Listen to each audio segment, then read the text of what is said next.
Welcome, everybody. My name is Brad Fruth. I'm the Director of Innovation here at Beck Hybrids, and we're going to have an exciting conversation today about the future of agriculture. And we've got three amazing people with us here to have this discussion. So we'll go ahead and start off. Just do your introductions, name, rank, file, serial number, who you work for. Start with you, Megan. All right. I work for Indiana Farm Bureau. This is Megan Ritter, and Indiana Farm Bureau is the largest general farm organization in the state, and I have the wonderful privilege of working for that organization. Courtney Kingery. I serve the Indiana Corn Marketing Council, Indiana Soybean Alliance, and Indiana Corn Growers Association. The boards represent all the corn and soybean farmers in Indiana. Those are your checkoff boards and also your policy and advocacy boards for corn and soybeans. Don Lamb. I'm the director of the Indiana State Department of Agriculture, and I have farmed most of my life about 25 minutes straight west of here, east of Lebanon. So glad to be here.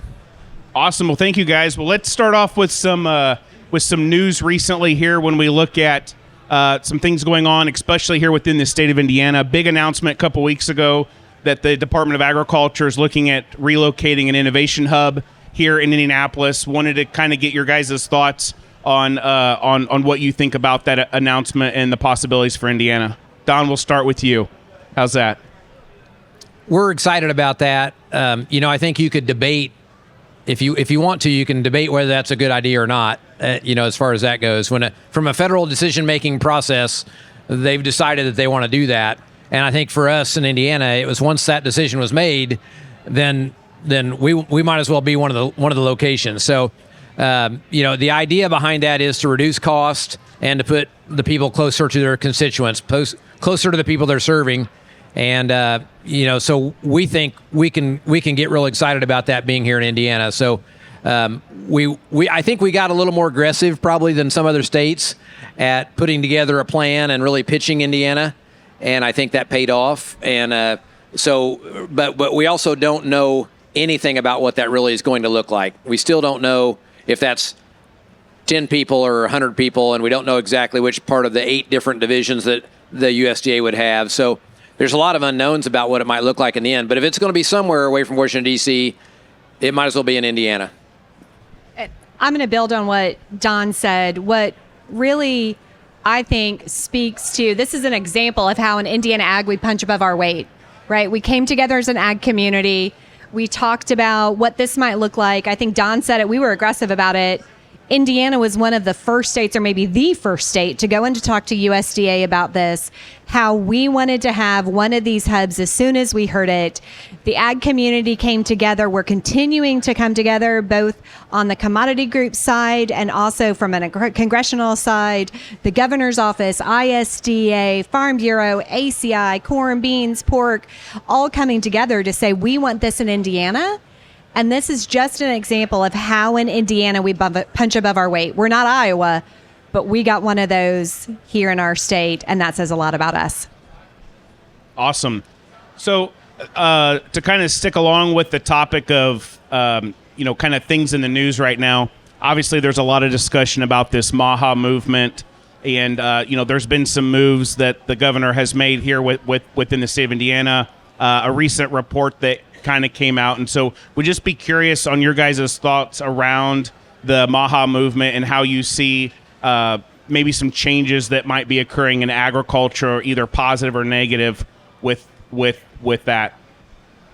So I'll go ahead and start, and I think I'll build off of what Courtney and Donna both said around agriculture coming together and looking for solutions, right? Farmers have often come together and thought, okay, how are we going to address the challenges of the day? And this is no different than any other conversation. And I think Indiana farmers are looking at it maybe even a little bit differently from what experiences I've had. There is no doubt that there are concerning pieces of the conversation. And yet agriculture is not the only piece of the discussion when we think about what's driving this discussion at the national level. It's really building on a healthier America.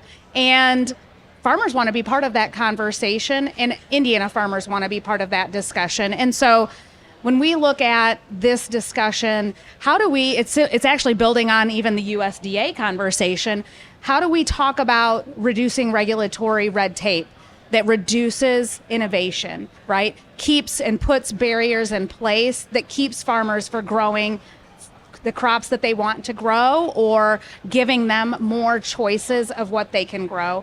Those are the same kinds of conversations that we're having, bringing to the table, and trying to encourage within the discussion around MAHA, and making Indiana healthy again as well. So those are all conversations that we think we can build upon, bring farmers to the table to really take this in a different direction, and Indiana lead that conversation of what is necessary to reduce those regulatory burdens, maybe innovate what it is that we can bring there's a lot of things around here the last couple of days. I'm sure that you're looking at precision technologies. What can we do to enhance precision technologies, invest in those things that will actually deliver those results instead of just scare tactics and fear mongering? One of the key messages that we've come together as Indiana Agriculture to talk about, and this has been with our pork partners, with our dairy partners, beef partners, is also about, it's not about where you grow it or how you grow the food. Indiana grows nutritious food. When you look at the pork we grow, when you look at all of the products that come, our tomatoes, I see some of our friends out there are also tomato farmers. So it's not necessarily where or how the food's grown. Indiana grows nutritious food. So to Megan's point, we don't want to put regulatory hurdles or barriers on how farmers grow the food, because we grow nutritious food and nutritious crops. So how do we come together to tell that story? I really appreciated how the governor's taken a science-based approach when he looks at things like studying how we want to bring this forward, what are those regulations potentially in Indiana, or what are the things we can amplify and do well in Indiana, and taking that science-based approach is really important. And I appreciate how the governor and his Make Indiana Healthy Again approach has done that. And I think Don and his team's also been leading the charge of how do we bring farmers closer to consumers and telling that story there as well. Yeah, I think that's right. And I'll go back real quick to what Megan said too. I think the stat I've heard is that 77% of the military-aged people cannot actually pass the physical military test to get into the military. So the whole idea that, we need to be engaged in this conversation and we need a healthier country. We need a healthier Indiana. And boy, the all-out cost. Just look at it from a cost standpoint of what it costs us on the health side to take care of these issues. So that's something we can all get behind. I think what Courtney said there is right, and in the fact that part of this idea is that local food, what are the barriers to more local food? And that's been one thing with the Department of Agriculture has been asked to do a study by an executive order. What are the barriers to raising more local food? Which is a great question. But then that asks about two other really important questions. It's like, what's local food? And is local food really healthy? And I think in both those cases you can come up with it. When we think of local food, I think of something that's produced, packaged, or processed in Indiana. That's our Indiana Grown program.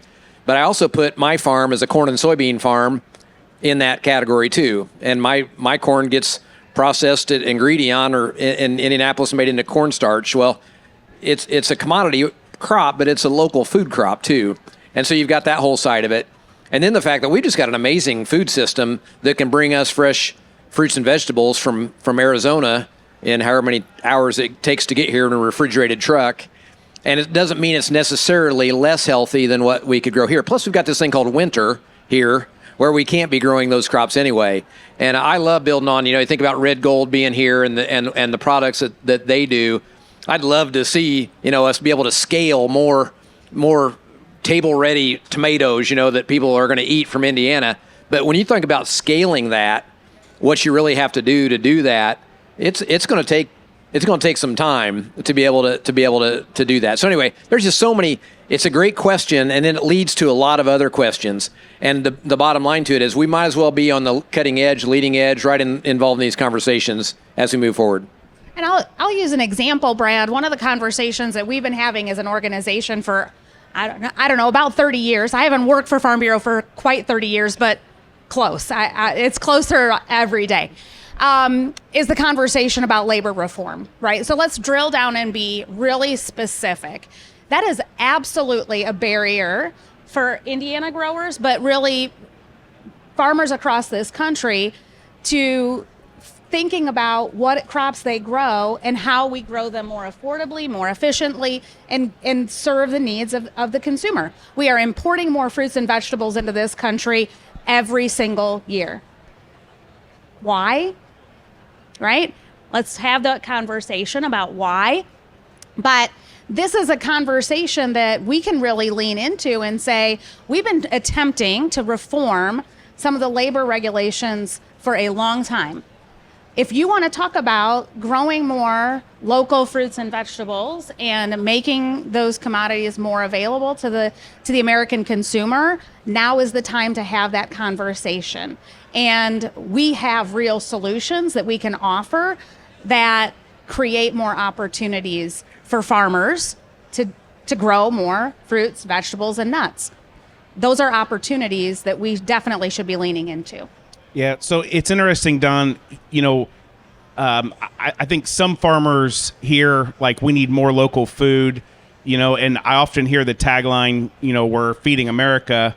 Here in Indiana, a lot of our corn and soybeans go to ethanol. They go into animal feed, and it's hard to maybe draw a solid line there. But also your Indiana Grown program, if I'm not mistaken, has over 1,000 members in it. And so we often don't really attribute maybe some of those other opportunities here when, we're hauling everything to the ethanol plant. Yeah, there's 1,500 members of Indiana Grown. There's a lot more people than that doing that kind of, raising that kind of produce or doing what they're doing locally. And that is something that it's growing, and that's awesome. And I think it's just a matter of, like I said before, how do you take that and make it to where it really moves the needle? If you think about, I think there's 1,800 supermarkets in Indiana last time I Googled that, depending on how accurate Google is, but I think it's like 1,800 supermarkets across the state of Indiana. And you think about the number of products in that supermarket, and that's capitalism. Yeah. People walk into a grocery store and they buy what they want to eat. And until we can get, unless we're going to change that, then you need to get to a point where people can walk into a grocery store and buy maybe a more locally grown food, but it's got to be efficiently raised in a scale that can get it there in a timely fashion, so all those things have to work together, and that ought to be a goal. I mean, just for economic development, that's a fantastic goal. The more we can keep it in, just like we want to raise more of our meat and process it here locally and sell it here locally, because that's just a better way to do it. But it's going to take some time. It's not something we can. There are too many people that think, well, people need to eat more local food, so we just need to grow more local food.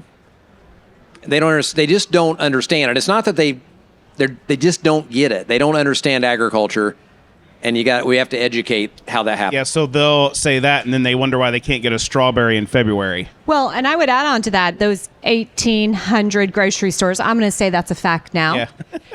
Something like over 70% of the products in that grocery store have corn products in them. Either the product in them, it was fed to them, or the packaging around those products. 70% of them have corn in them in some way, shape, or form. And Indiana is very good at growing corn. We've got great corn processors here in the state for both industrial and products. So a lot of that corn could have come right here from Indiana, processed in Indiana, put into those products in the grocery store as well. Yep. Yeah, great. So when I think of the word innovation, that's kind of a loaded word. It means a lot of different things to different organizations, but I know all three of your organizations are doing some fantastic things to support entrepreneurs and innovation, whether you're in private and public or the startup space. So why don't you share with us a little bit about some of the things that your organizations are doing to really support entrepreneurship? Well, first, we're partners with all of you in our AgriNovus relationship. Of course, that's a great opportunity for all of us to think about how we support innovation in Indiana. Farm Bureau has a $150,000 Innovation Award Challenge that Indiana does shoot above its weight. I believe Indiana has won the American Farm Bureau Innovation Challenge a couple years running. Yeah, we have, and we have a finalist again this year. So awesome. it's a great opportunity to give some cash prizes for that innovation. And then one of the things, of course, you probably know Farm Bureau best is an advocacy organization. One of the things that our board has really continued to challenge us to do is to think about how we address the challenges of the future over the horizon. We had 2 new programs this year, Ag Threats. We were partners with Beck on that, as well as our Critical Issues Summit this year. And changing the conversation, right? A lot of the policy conversations are very established. And, right, if what's going to get us there isn't what's gotten us here, and maybe the risk profile or the uncertainty of the future is more certain, right? Like that we're going to have more of these challenges. Are we asking the right questions? Are we asking for the right solutions? And are we challenging ourselves enough with those bigger questions around what does the risk management program need to look like for the future? And so the board has asked the team at Farm Bureau and our county farm bureaus to try to facilitate more of those conversations. It's not innovation, but maybe, but it might be a little bit more innovative way of thinking about how we serve our members going to the future. Indiana corn and soybeans, and I've got the value creation team here, so they're eyeballing me to make sure I stay on script. Indiana Soybean Alliance and Indiana Corn Marketing Council, the checkoff organizations, recently sent out a survey to about 14,000 producers. We got about 1,400 responses back. And one of the questions we asked is, where and how do you want your checkoff dollars to be used? The number 2 thing they said was new uses for corn and soybean. Number 1, you can guess, was trade. Number 2 was new uses for corn and soybeans. That's the second most important thing to the farmers of Indiana of where they wanted to see their checkoff dollars going. And the boards took those to heart, continues to take that to heart. Value creation is one of the 4 strategic pillars that the checkoff boards fund projects against. So in that value creation space on both corn and soybeans, one of the projects that the board really is passionate about is the student innovation competition, the Purdue Student Innovation Competition. And we are in the 31st year of that, something like that, in which Purdue students come together and develop and innovate new uses made from soybeans. They don't get credit for this. It is totally a extracurricular activity, and undergrads and grad students come together, and we've had hundreds of students come through this program now. And they get to win, similar to some of the other programs. They're competing for a $25,000 cash prize for the winners. So we've innovating and investing in the future in those students to come up with these amazing ideas. We've seen everything from soy turf or soy playground chips, like the chips in playgrounds, fingernails and fingernail polish mascara made from it, baby wipes made from soy fiber, just these amazing products. One of the ones that people probably know the most of are the soy crayons that came out of it. That was an early winner in the project, but seeing what these students come up with, it's just great. It's great to talk to these students about that. We've also started a new project this year, speaking about Maha and food, that it's a soy food innovation competition. So what are new foods that they're innovating through the food science department that they can come up with? So that's these really creative early stage ideas all the way through projects like we have right here with Verdant Technologies. And so that's some of the new technology about how to get the crop protection products exactly where they need to go. So you're doing more with less. And so we're doing everything from super early ideas with students all the way through commercial scale ideas with folks like Verdon and partners like Beck. So that entire spectrum of innovation for now, close by, midterm, and long term in the future. I'm from the government, and I'm here to help. And Okay, we're done. No. when it comes to, when I think about that to the Department of Agriculture, how we would help with innovation, I was sitting there thinking, okay, how do we, about 85% of our budget is people. We don't have program dollars. We don't have specific ways that we necessarily are going to have an innovation challenge or something like that. So I guess We were told you had sacks of cash. we Don. have no cash. Okay. We have a lot of fraud, waste, and abuse, but no cash. But when I think about what we do, our job really is to represent the governor. And so I hope that through all these things, our job is also just to tell the story of these great programs going on. And the Governor Braun has done a very good job of including us in conversations and for us to have opportunities to talk about what's happening in agriculture. So I guess in a big picture, I hope that Beck's Hybrids has more opportunities to innovate and to do things because, something about the regulatory function that we might be able to help with, something about this, something about that, even something about the tax structure that might, so there's ways like that the government really can help with innovation. It won't look as direct, but I would say right now we've got a very forward-thinking administration who's very business-minded, and he can make a difference. That administration can make a difference in how companies like Beck's and Corteva and everybody else can innovate if they're given that chance. Sorry, go ahead, Megan. Well, I was just gonna say I'm gonna tout Don's horn for him just a little bit because no, the government isn't the most innovative, and it's kind of like Farm Bureau too. At the same time, having Don as the director of the State Department of Agriculture creates the kind of voice that Hoosier farmers need. They need somebody at the table, and he is that kind of leader. He's the kind of leader who brings all of us together, but then helps share that farmer voice for rural communities, what it is that the government should be investing in, and creating efficiencies. And there's nobody who's better at doing that than Don. And for Indiana farmers, we should be really, really proud for his voice within the State Department of Agriculture, but in the governor's office as well. So I know he's doing good work to innovate government to help farmers be better, and I know you do that every day. Well, and to build on what Megan said, I'm going to give you a shout out as well.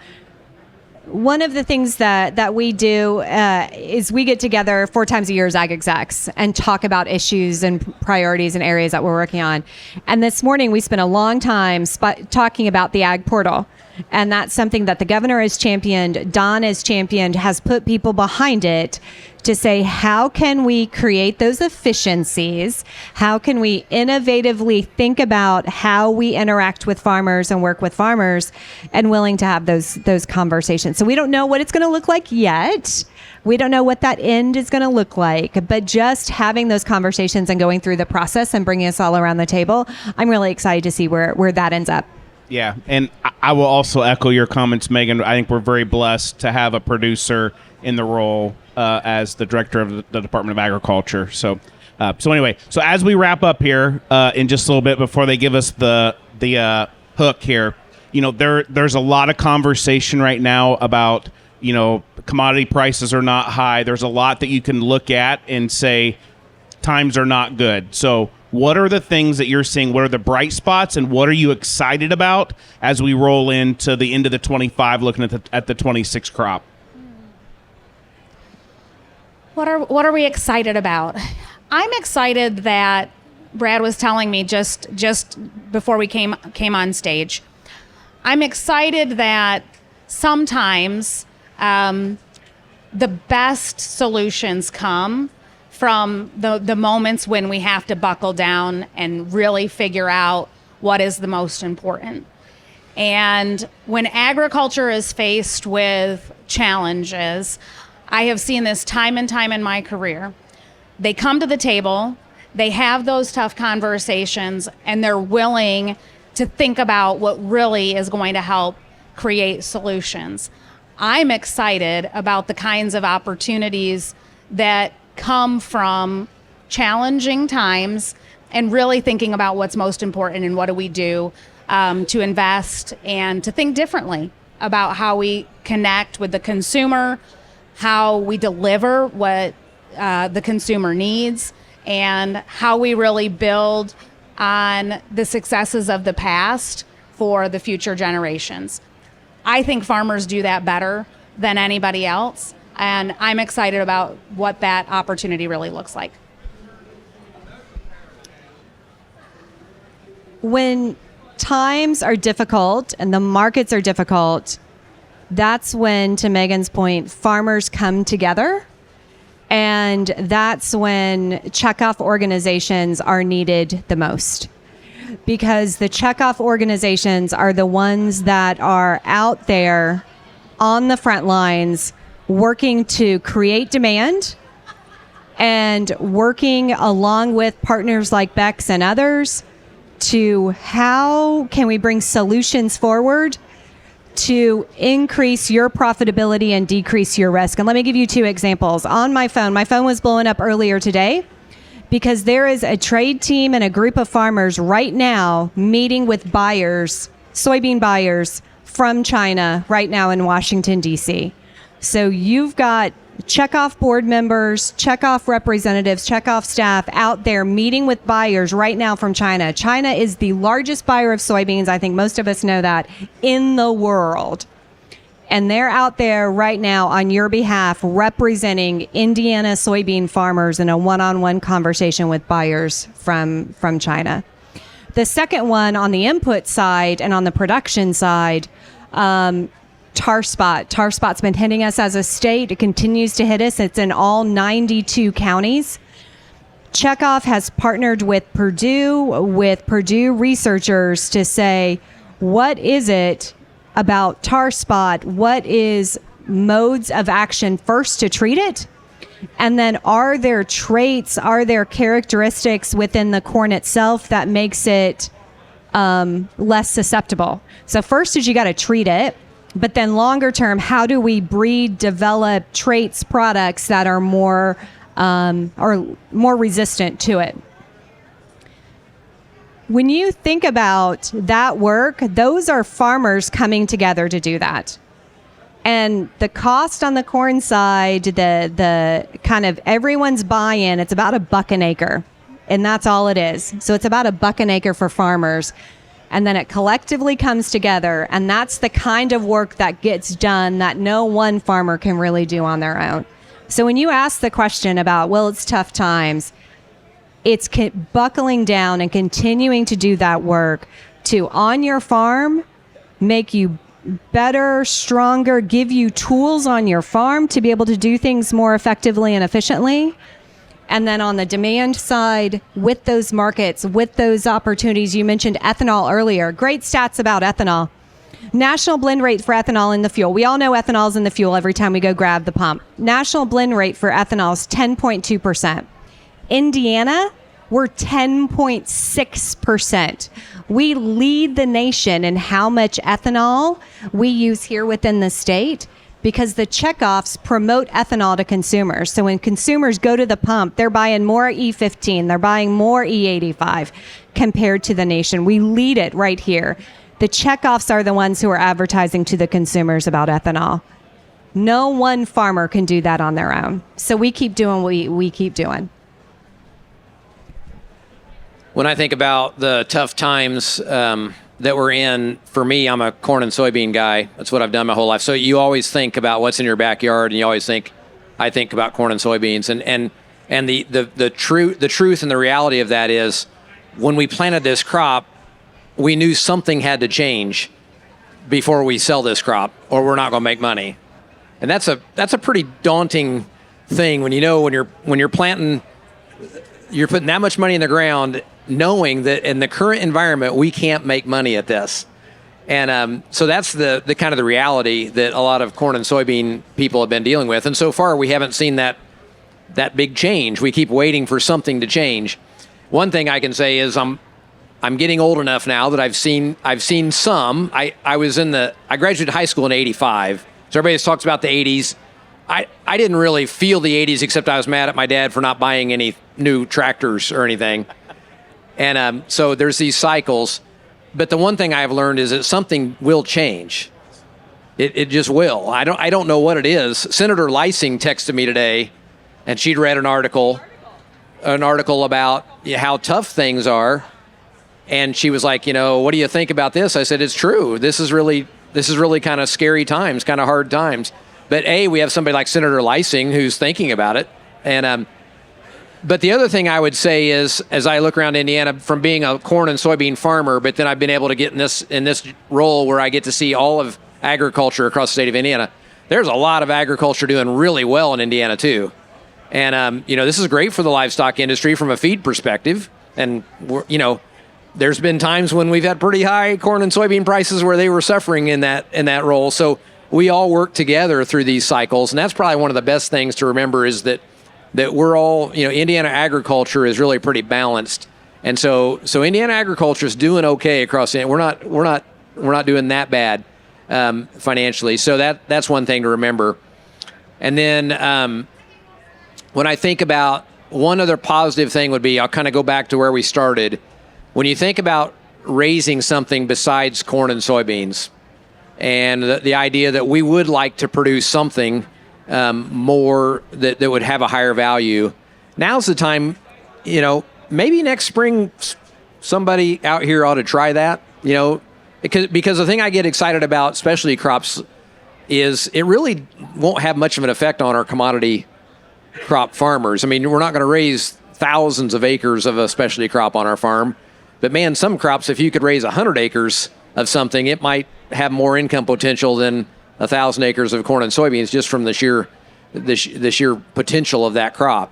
And I get excited about that from an economic development standpoint. What if we have a lot more farmers that do something besides corn and soybeans, and we add value in that way? And that's what times like this will drive that. And if we can get 1% of the farmers across Indiana to think towards that, then you start to get towards scaling, packaging, processing, cooperating together, to make a market. There's things like that farmers will do. Are you going to make a major announcement here, Don? Is this a major announcement? You guys are getting into a specialty crop? No. Okay. Well, I would add to that too, the specialty crops, and you guys are great partners on this. It's not just, peaches or whatever, but non-GMO, it's high oleic, right? It's organic, it's specialty, it's seed crops, right? It's all of those other areas that allows, and Indiana's great about this. High oleic soybeans have brought $100 million of premiums back to Indiana farmers.